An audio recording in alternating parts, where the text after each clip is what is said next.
It's like the floor moved that way and then recoiled, and then I heard the most horrific sound I've ever heard in my life. I started opening my store at French Market Mall.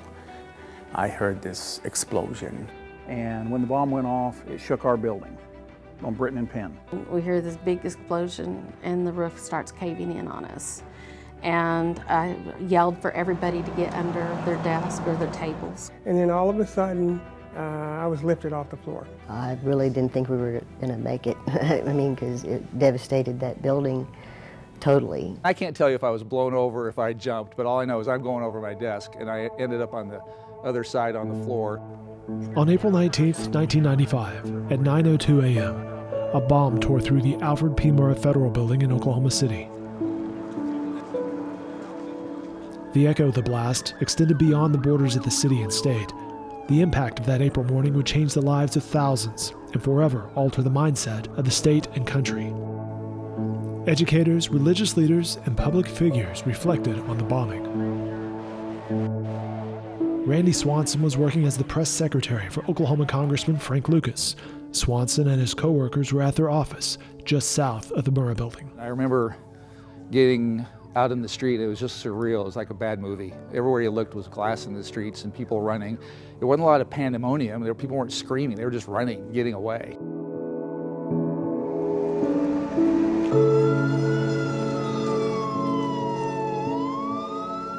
To the northwest, less than a mile away, some students and teachers at Emerson North were emerging from battered buildings. That's where our fire drill procedures kicked in. We moved everybody to the parking lot to see what was going on. Sherry Reed and Luann Blair's classrooms were inside a demountable building and sustained heavy damage. The temporary structures sat where the parking lot is currently located. You couldn't get to the door by any means. They had to get us out of there. We were in there probably more than an hour, I know. Pamela Boston's classroom was inside the original high school building. I remember looking towards the north, and I saw doctors from St. Anthony. They were running. They were running towards the Murrah Building. Murphy, this is one of the critical. Skylights down, pews broken to smithereens. Yeah, it's the most awful thing, and I could see the end wall had crumbled out, the beautiful Tiffany stained glass windows, all gone. Reverend Nick Harris and staff were inside the First United Methodist Church, about a block from the federal building. Due to its proximity to the explosion, the house of worship was one of many structures to be included in the investigation. These guys came busting in from all over the place. The fellow came to me and he said, "Listen, this is off scene for you. You can't be here." And I said, "Well, why not?" I said, "I'm the pastor of this church." He said, "It doesn't matter. This is a federal crime scene, and we're FBI, and you've got to leave." It would be 3 years before Reverend Harris would hold a service in the sanctuary again. But we want you up here so when we get the baby, we can come and find you, all right? Just stand up here by the... Jumped up out of my chair, and I charged out the door into the lobby, and I pulled up my cell phone and I started dialing. And I couldn't get a response from my office. Congressman Frank Lucas was at a meeting in Fort Worth, Texas, along with other Oklahoma representatives, when he learned about the explosion. Lucas represented Oklahoma's 6th district at the time, which included the Murrah Building. And even though I'd seen television pictures in the airports on the way home, nothing could prepare any of us for the magnitude of what had happened at the Murrah Building. We thought, we got to get people out of here. We don't know what's going on. Teachers at Emerson North were trying to maintain their composure while tending to their students. Focus was on our students, making sure that they were able to get in contact with parents, making sure that they were okay, because there were some that weren't. There were students who had parents that worked downtown. Teachers and teens would depart from Emerson on April 19th and not return to the school until the following Monday, April 24th. Several hours after the explosion, Randy Swanson left downtown Oklahoma City to meet up with his wife and son, who had just walked out of an ultrasound appointment.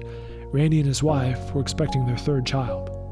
And I'll never forget this moment. I got off the elevator as they're walking out the doctor's office, and David's first words, the little boy, "Dad, I'm having another brother." And that was the third boy in our family. That's all we had. And you know, there's all this stuff happening downtown, and he's excited about a new life coming to our family. And I remember that vividly.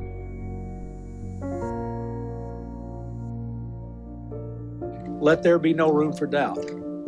We will find the people who did this. When we do, justice will be swift, certain, and severe. In the chaotic hours and days that followed, residents and investigators were on high alert, desperately looking for answers. The city's Islamic community became the focus for some frightened citizens. An employee actually in a different store in Midwest City who was actually going to see his family in Jordan. And as he was leaving his house along with his friend, right after the explosion, the neighbor saw two Middle Eastern guys leaving rather quickly and called the FBI. In the immediate aftermath, some politicians were drawing parallels between the Murrah Building attack and the World Trade Center bombing just 2 years earlier, in which the suspects had Middle Eastern backgrounds. On April 20th, investigators released sketches of two potential suspects. Before you know it, you say John Doe number 1, which looks like my friend, and Joe number 2, which looks a lot like me. We told everybody that we have great confidence in our law enforcement agencies. They will give us the answer. We should not hurry. Many of us hurried, jumped to conclusion, and many people paid the price. With his community under public scrutiny and fears mounting, Nchasi went to the FBI. I actually went to the FBI and turned myself in. Are you guys looking for me and my friend? But I did not go there to say that he was innocent. I went there to actually clear my name. That's the power of the media. That's the power of people just being irresponsible with their reporting. I am pleased to announce that one of the individuals believed to be responsible for Wednesday's terrible attack on the Murrah Federal Building in Oklahoma City has been arrested. Timothy McVeigh was arrested by federal authorities on Friday, April 21st. Authorities found McVeigh in the Noble County Jail.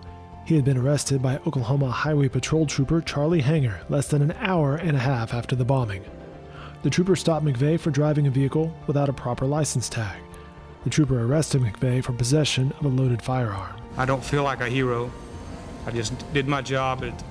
Troopers out there on the road every day and other law enforcement officers that do the same thing. I'm no different than they are. McVeigh's accomplice, Terry Nichols, turned himself in on April 21st in Harrington, Kansas, 75 miles outside of Wichita.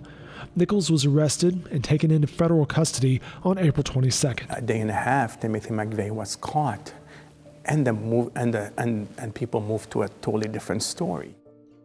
I can remember pulling my staff together and reminding them that every person who'd been in that building were to be regarded as a constituent. I didn't care what congressional district they lived in, they were constituents and we were to respond. The loss associated with this blast not only makes it the most catastrophic dollar loss in American history for a terrorist act, but in Oklahoma, it's without doubt the greatest loss to the public and private sectors ever. In the days, weeks, and months that followed, Congressman Lucas and his staff worked to provide support to those impacted by the blast. I had a responsibility to make sure the federal government was doing everything possible to help facilitate the city and the state and the county's efforts, and to address the needs of those federal employees. And we worked with all those churches and office buildings and whatnot to get some relief. Because, you know, it was a lot of dollars that were expended, that were lost through that, and you know, we did get a relief package through Congress to come and restore downtown. First Church was one of the many entities that received assistance from the federal government, but help also came from many other sources. Reverend Harris was given office space in the First National Building, and his congregation found a temporary home at Trinity Baptist Church, not far from downtown. Everything that we needed was supplied. And it just was a reminder to me of how, in the midst of chaos, that God's still God.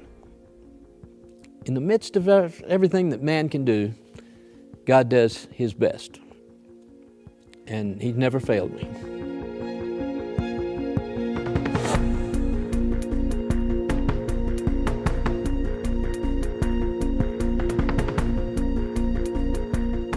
Retired Fire Captain Gene Brown spent days at the site combing through debris. So the first couple of days was very chaotic. From there, it just really got to just doing the job. That's what we were doing. From filling buckets with rocks to searching to dealing with all the other entities that were there. We had to be more methodical about it because overzealousness in a situation like that can cause more damage than good. But if there was a call for supplies or another need, it was filled. People truly don't understand the Oklahoma Standard until they were there. You know, I think for a lot of people it's an idea and it's a wonderful thought, but it's a reality. It was a reality down there. It showed everybody's true colors. Anything you needed, you had. No questions. The support from the city and the citizens and everybody, people around the country that were sending anything that you could dream of. When we came back to school, there was an amazing amount of mail and packages and gifts from all over the U.S. and abroad. One of the gifts that arrived can still be seen on the corner of 6th and Walker. Our school sign that's here on 6th and Walker came from the high school in New York, and it says just so from Tim McVeigh's high school in New York that they donated that to our school. As students and teachers filtered back into Emerson Alternative High School, they were also greeted by counselors and counseling students from Oklahoma State University. Here every day, and from April 20th to May 30th, every day that year. And if it hadn't been for them, we wouldn't have had a prom, we wouldn't have had a yearbook, because a lot of most of the teachers in the Debounable, I think, were pretty affected by it. And not to saying that the ones in the main building weren't. Trying to cope ourselves, we were trying to keep our students coping, we kind of, and still carry on.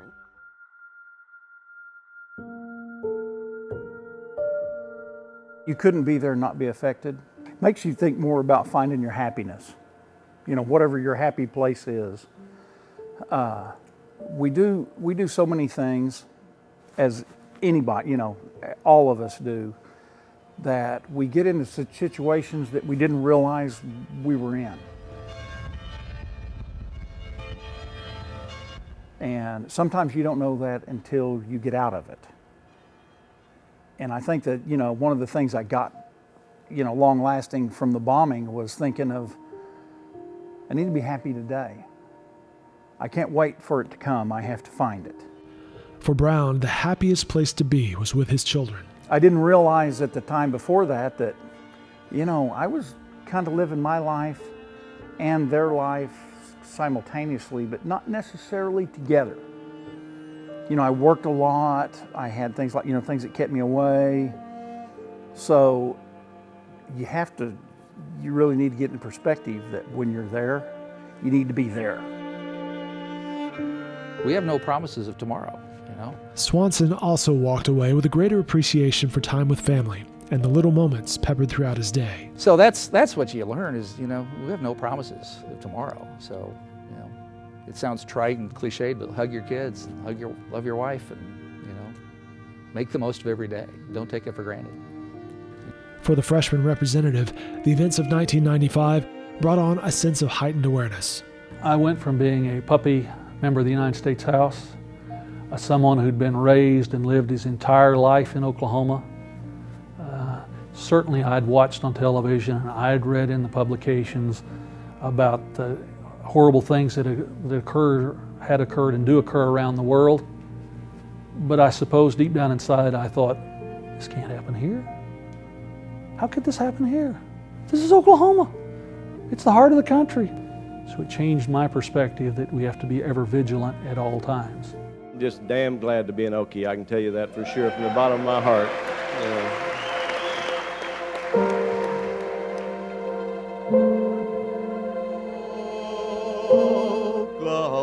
It's a feeling that was shared across the country, and most certainly in the halls of Congress. Lucas and his fellow Oklahoma delegates worked tirelessly on a new anti-terrorism bill. In 1996, President Bill Clinton signed the Anti-Terrorism and Effective Death Penalty Act. The act gave law enforcement officers and prosecutors new tools to combat terrorism, including funding for a counterterrorism center and increased security measures across the nation. Things have never been the same with security in these buildings. Just people are more wary, a little bit more cautious of. I don't want to make it seem like we're not trusting of people, but airports are different now, and 9/11 ratcheted it up even more. So it's a different day, and it'll never go back. We lost some innocence that day. Victims' families had lobbied hard for a limit to the number of federal appeals for death penalty cases. The shortened appeal process was included in the 1996 measure, as was the approval for a closed-circuit telecast of the trials, which were held in Denver. There's no way that everybody's going to be able to go to Denver for this. The FAA we had a secure closed-circuit feed that went to the auditorium at the FAA building down by the airport, but it literally took an act of Congress to do that. We have one goal and we work together. As the nation strengthened its security measures, others would find strength in community and spiritual bonds. So the Interfaith Alliance came together, brought my 1%, along with the Jewish 1% and the Buddhist 1%, and the many of the Christian 3 and 4 and 8%, and the Interfaith Alliance represented almost 500,000 members. So we felt empowered in a way that we are part of a federation of religions that are represented strong in our state. The Interfaith Alliance of Oklahoma is geared towards social work. The organization works with other agencies such as the Regional Food Bank, the YWCA, and Habitat for Humanity. In addition, the Interfaith Alliance hosts community dinners, bus tours to the various houses of worship, and other gatherings. Went called something beyond coexistence, right? Coexistence is, tolerating, that we want to go above and beyond, where people come together, work towards common good, where people of different religion actually rub elbows with other people, realizing that, despite that tag that we might carry, we're humans, and that we care. There's no Muslim air, there's no Christian water. The environment is something that we all live in. Oklahoma belong to all of us. We saw during that period of time a kind of, I think, spiritual renewal in downtown Oklahoma City.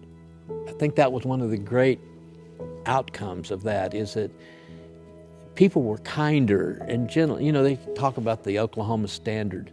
Well, that doesn't just come out of anywhere. It doesn't just happen. It's because you got people whose hearts are geared to helping and a love that's supernatural, as I see it. And I saw so much of that during that period of time. And like I said, I think most of the churches in Oklahoma City grew during that time.